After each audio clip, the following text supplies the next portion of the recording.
about how I integrated my party's backstories into the Abomination Vaults adventure path for Pathfinder 2e. I began the adventure last week. We're starting with the beginner's box, so they are currently in the basement of the Otari fishery. But yeah, I just wanted to talk about how I took their backstories and changed Otari to allow them a little freedom with how they've added their characters. So I asked them to provide me a pretty small backstory, go through the player's guide and basically create a backstory appropriate for a level 1 character, and to tie themselves to an NPC in town. So the first character is Mei Hayashi. She attached herself to the NPC Rin Savinci, which is quite an important character from Abomination Vaults. Her backstory is pretty simple and essentially amounts to she's a big fan of Rin and wants to apprentice for her. She wanted to live nearby, but she didn't want to be in the tent with Rin, so she ended up asking if she could live in like a caravan. So what I did was I created a new point of interest called May's Caravan, and I placed it on the riverbanks right next to Rin's Wonders. And for some additional connectivity, if we open it up, yeah, we can see that they've hired the camper from the farming guild. She's paying a small amount of money each week, month, not quite sure yet, to basically keep this caravan at the side of the river and live next to Rin. So they work together. They're going to be like quite well connected.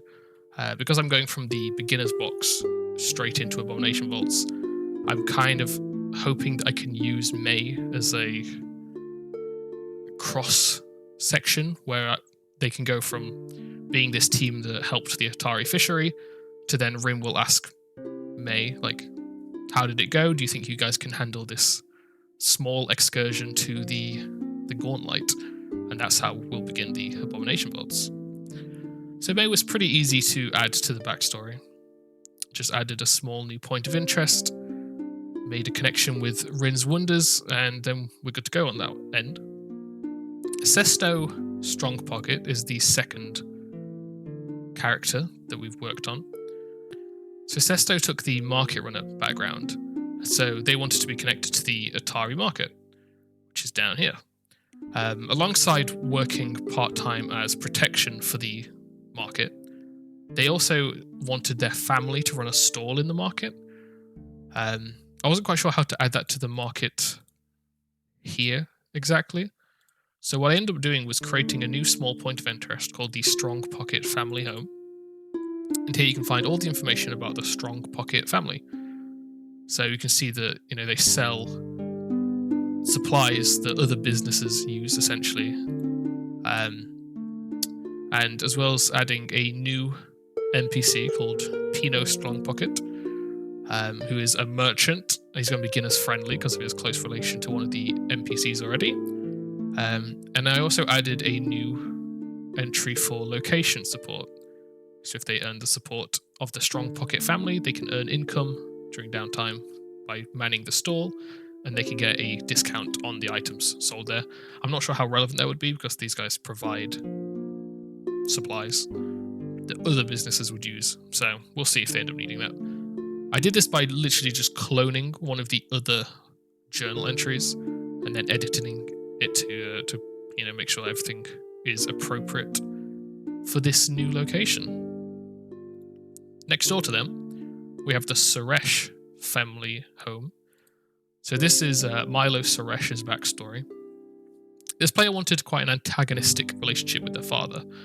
They're going to be a new NPC to town, so I added them as a trainer for the Otari garrison. Their name is Gregory Suresh, and they're a retired adventurer.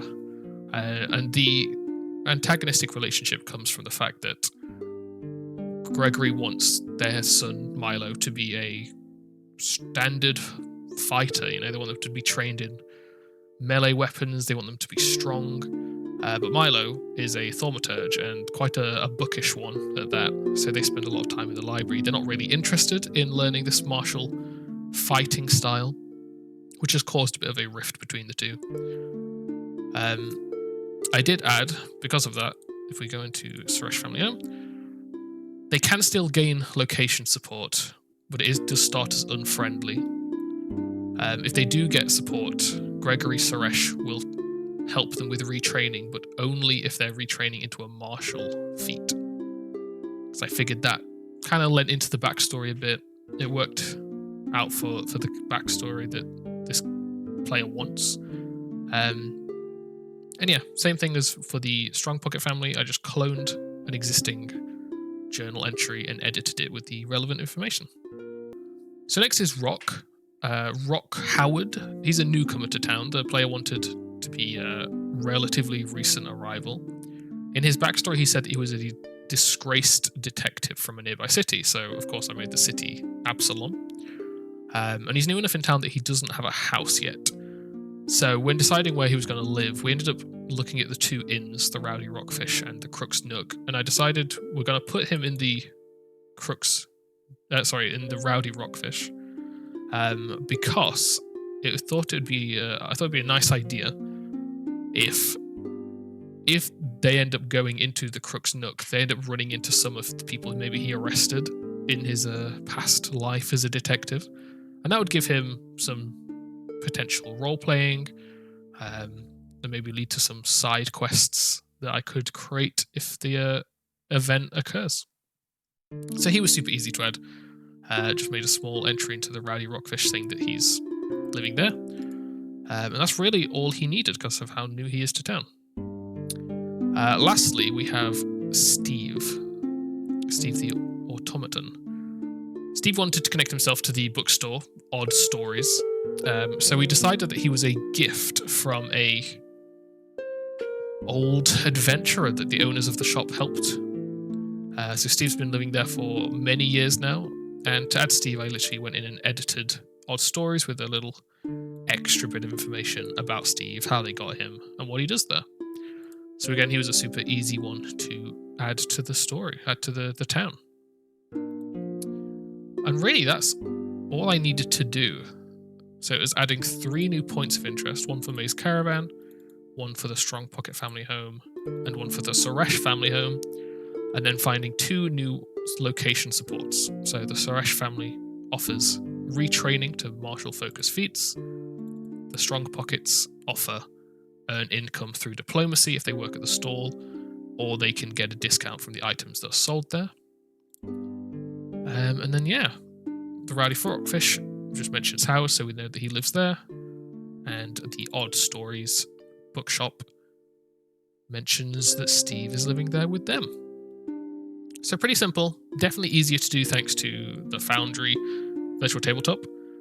Being able to add these little new points of interest, these journal entries, has made it a lot easier because it means the players can come over here if they want to when they're on this map, have a look at what this place is, make sure they, recognize it.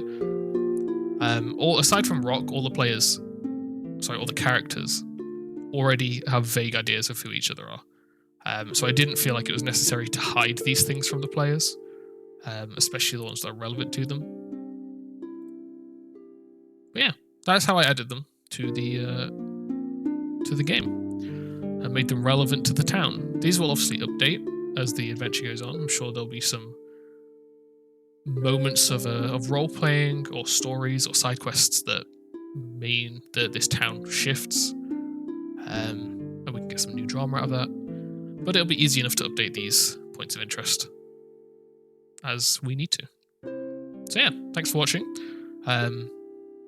I will be putting out another campaign diary in 2 weeks once we've done the next session. Yeah.